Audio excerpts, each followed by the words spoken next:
Cordial saludo, mi nombre es Lizeth Rodríguez y junto con mis compañeros Mayra Pastrana, Joana Lazo, Michelle Calderón y Jair Rivera del programa de Psicología estaremos dando respuesta a la siguiente pregunta orientadora. En la historia de 1958 a la era Uribe, ¿cómo el poder o poderes han querido nublar o desdibujar la categoría de verdad en el entramado social? Para poner un poquito en contexto, pues el Frente Nacional fue un pacto político entre los liberales y conservadores. Se creó con el del poder al general Gustavo Rojas Pinilla y también con el fin de acabar los viejos conflictos bipartidistas, excluyendo otros grupos y quedando a cargo como presidente a la presidencia en 4 periodos. Sin embargo, continuaron los problemas sociales, económicos y políticos. Después de este pacto, en 1958 empezó a surgir el conflicto armado en el país y a crearse nuevos grupos guerrilleros como las FARC, el ELN, el EPL y el M-19. Tras el surgimiento de grupos armados y el narcotráfico, muchas familias sufrieron a causa de múltiples secuestros y asesinatos de sus seres queridos, reflejándose el poder y nublando la verdad de muchas historias de estos hechos que algunas no fueron contados. Para la era Uribe se presentó en hechos como violaciones a los derechos humanos y soborno, hechos que nublaron la verdad sobre el mandato y la victoria del expresidente Álvaro Uribe Vélez. Acontecimientos como la GIS política, que fue un escándalo político que se desató en abril del 2008 por la ex representante de la Cámara, Gidis Medina, quien aceptó haber recibido ofrecimientos de soborno por parte de los integrantes del gobierno nacional a cambio de su voto favorable al proyecto de reforma constitucional que permitió al expresidente Álvaro Uribe Vélez ser por segunda vez presidente de Colombia en el periodo 2006 y 2010. En esto se refleja cómo el poder desdibuja la verdadera historia de lo sucedido. Le doy mi palabra a la compañera Joana Áviles. Muchas gracias. Bueno, mi nombre es Lizeth Joana Lazo Avilés, de Psicología del segundo semestre. A mí me gustaría aportar sobre el poder y los poderes que han hecho varios intentos de nublar o desdibujar la categoría de verdad en el entramado social durante la historia de Colombia desde 1958 hasta la era Uribe. Las estrategias fueron las siguientes. Corrupción. Los gobiernos mantienen el control y evitan que sean expuestos a través de la utilización indebida de recursos públicos y la ocultación de actos ilícitos. Y esto hace que tengan siempre el control y que brote la verdad a la luz pública. Segundo, opresión y desaprobación. Se ha utilizado para silenciar a quienes buscan exponer la verdad o expresar opiniones contrarias al poder establecido. Tercero, ocultar la verdad. En posiciones de poder han negado la existencia de problemas o circunstancias que tienen un impacto en la sociedad para evitar tener que lidiar con las consecuencias de sus acciones o políticas. Cuarto, manejo de la información para influir en cómo la sociedad percibe la verdad. Los poderosos han utilizado publicidad y canales de comunicación para difundir información falsa o sesgada. Se ha utilizado para silenciar a quienes buscan exponer la verdad o expresar opiniones contrarias al poder establecido.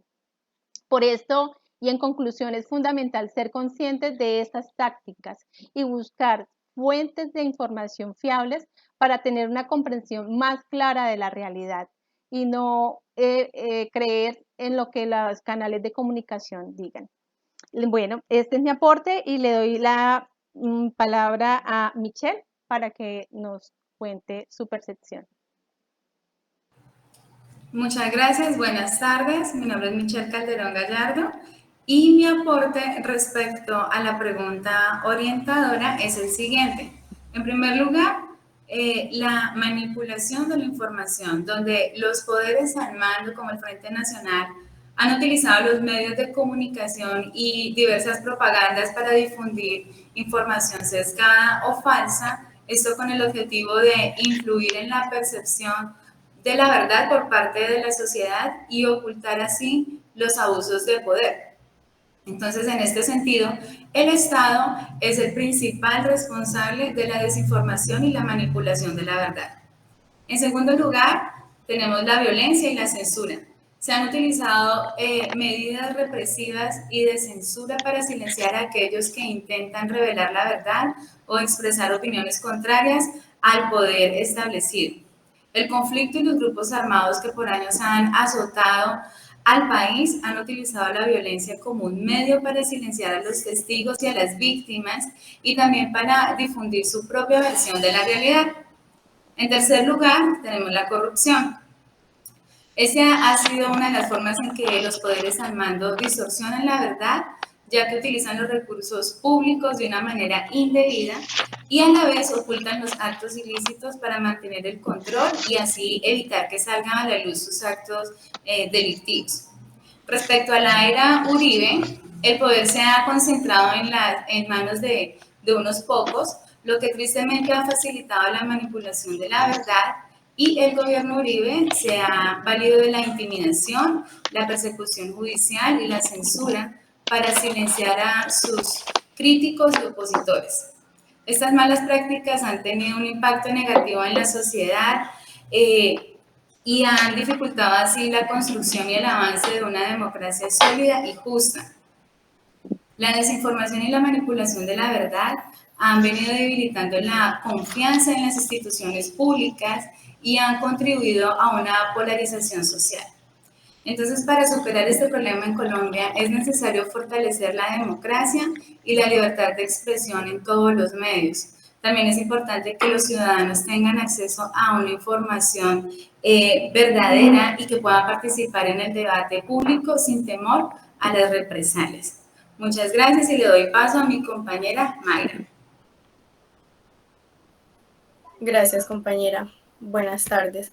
Mi respuesta a la pregunta orientada: la historia de Colombia desde 1958 hasta la era de Álvaro Uribe Vélez es un periodo muy complejo por los factores que han influido en la percepción de la verdad. Tenemos que ver que la verdad se vio en sí afectada por la violencia, el miedo y los cambios sociales. Colombia vivió un conflicto armado de los más largos que hay en la historia, ya que en este tiempo hacían o aún hacen presencia los que son los grupos de la guerrilla, paramilitares, narcotraficantes. Los líderes políticos y militares buscaban dar a conocer sus estrategias para influir en la percepción de la verdad a través de comunicación y propaganda. Estos medios hacían que fuera un poco más bajo el tema de los abusos y violaciones de los derechos humanos, pero hacían un gran reconocimiento de los logros gubernamentales. Esos son mis aportes. Doy continuidad al compañero Jair. Bueno, muchas gracias. Buenas tardes para todos, para todas. Bueno, como una gran conclusión ya de la lluvia de ideas que se tienen por cada uno de nosotros y que se vio en el temario conocido en la asignatura, vemos cómo es cíclico y repetitivo durante todos los conflictos que se ha tenido en Colombia, permanece y perdura el manejo de la información.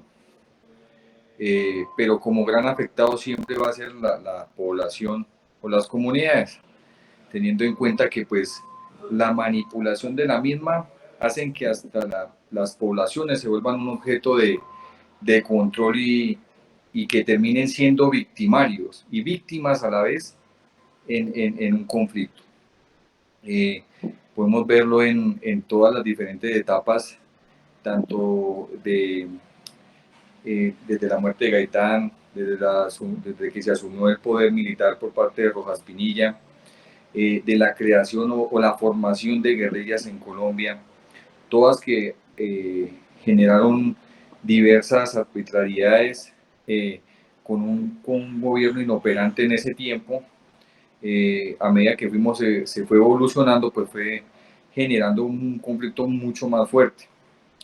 Es por eso que el manejo de la información, de los medios y de cómo se quiere hacer ver la verdad es un tip del manejo de la guerra que se ve casi en todas partes del mundo y de los conflictos armados y bélicos. Llegar a una conclusión, una solución de este inconveniente tendríamos que tener mucha más cátedra, conocer más, porque efectivamente lo que se conoce es mucho más amplio, porque estamos viendo solo un aporte de un punto de vista de lo que hemos leído, pero pues ahí hay muchos más actores en el conflicto que faltó o que nos faltaría mucho tiempo para poder ver y poder sacar en realidad una verdad absoluta de lo que es un conflicto. Ese sería mi aporte y mi intervención. Agradecerles a todas por su apoyo y su comprensión. Muchas gracias.